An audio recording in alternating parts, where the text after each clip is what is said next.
Hi! Been making occult themed bracelets. Doesn't want to focus for some reason. Let me see here. With my heishi beads mixed with other stuff. And I'll go through them one by one, but yep. I made this one for Lilith. There's a little charm on hers. An owl. And there's the bracelet itself, the body, Lilith is her name. Cute little owl charm.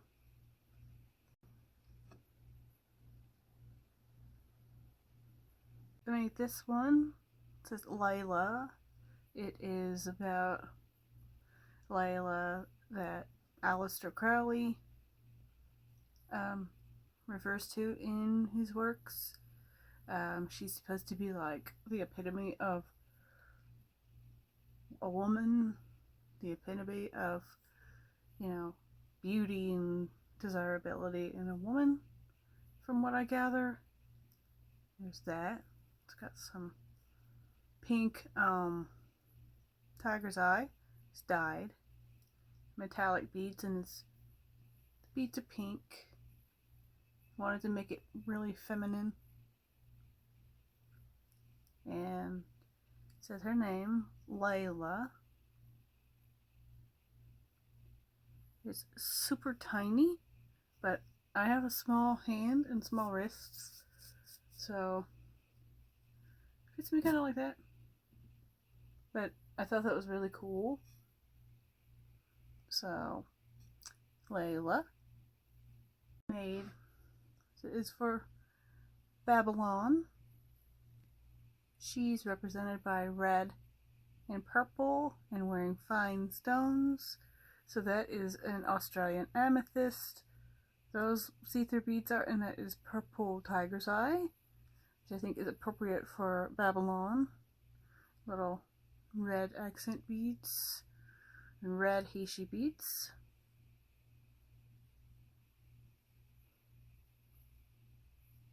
Babylon.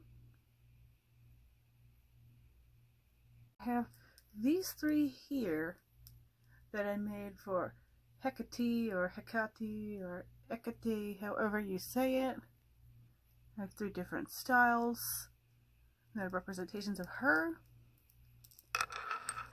No, well, yeah. No. Make weird noises.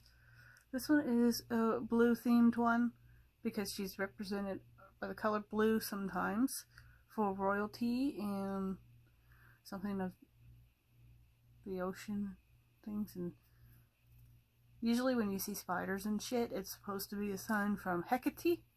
So there's a little spider on there, and there's, you know, these blues and things. And it's just really pretty, like shades of blue that can be very regal and nice. And then I have this red, black, and silver and gold one because silver is the magician's metal, and she is the the magician's goddess, and the red stands for the blood of the mother that runs in us all. And there's some red coral, just some plasticky looking beads is her name, and black and red heishi beads all the way around. This one's for Hecate. This one has all silver beads and black because she walks through the night, and white and yellow because she's seen as the woman wearing gold and saffron, and the white and the black for her as well. And there's another spider, a silver spider on this one, and I wanted to use these like clear shimmery faceted glass rondelles because they, you know, kind of twinkle like the starlight. Reminds me of stars in the sky. These ones do, so. And red because, of course, you know, the blood of the mother that runs through us all. And this one says Eve. It's got a little apple to represent. Some people say that the fruit of knowledge was an apple, but that's not actually true. Some say it's a fig, some say it's this or that or the other, but really I don't think that it's anything that we would have known on Earth, because it's in a different place. I don't really believe in things biblically, but I do like religious iconography, and it's got like the colors of red apple to match the little charm and the letters, which are upside down.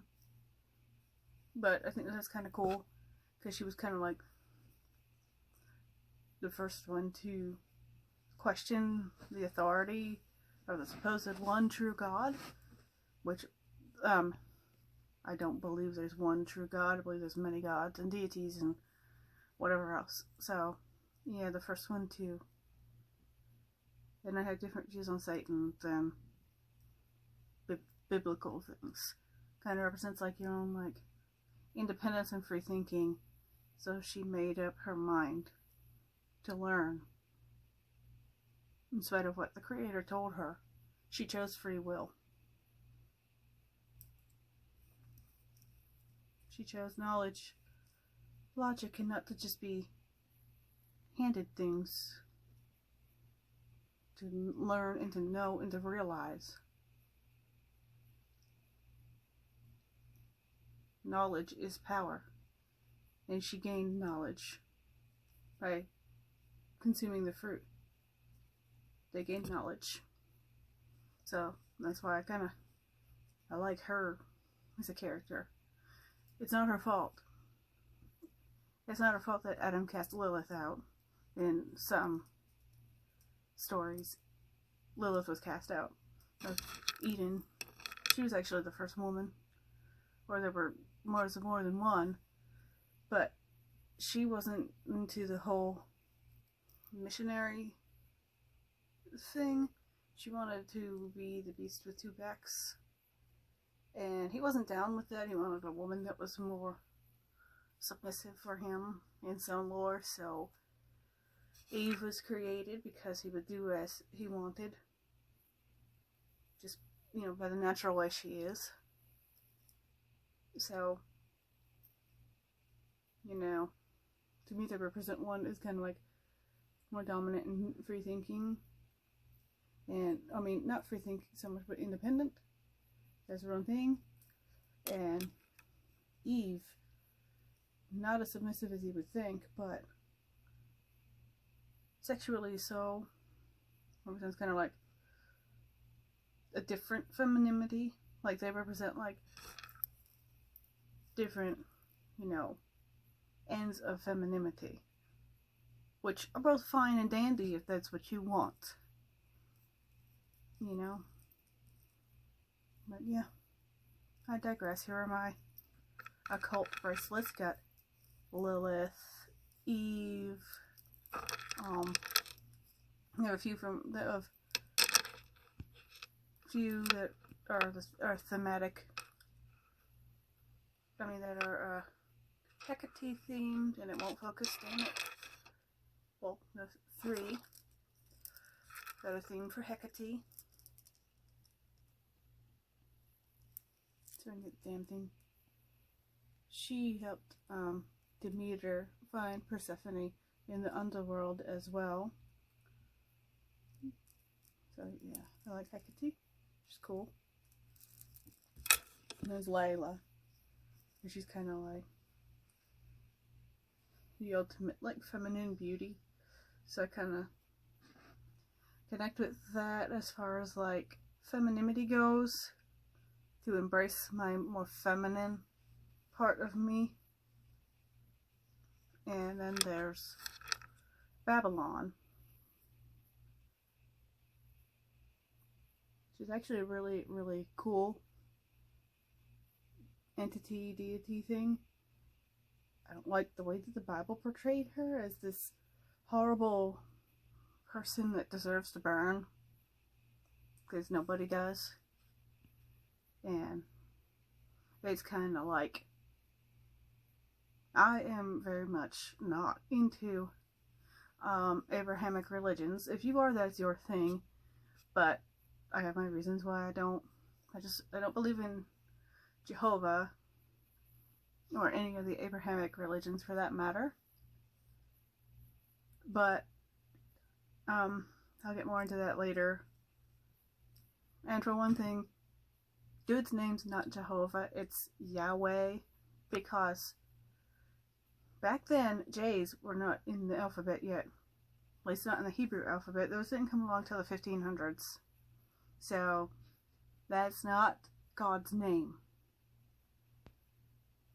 And I'll get into more detail about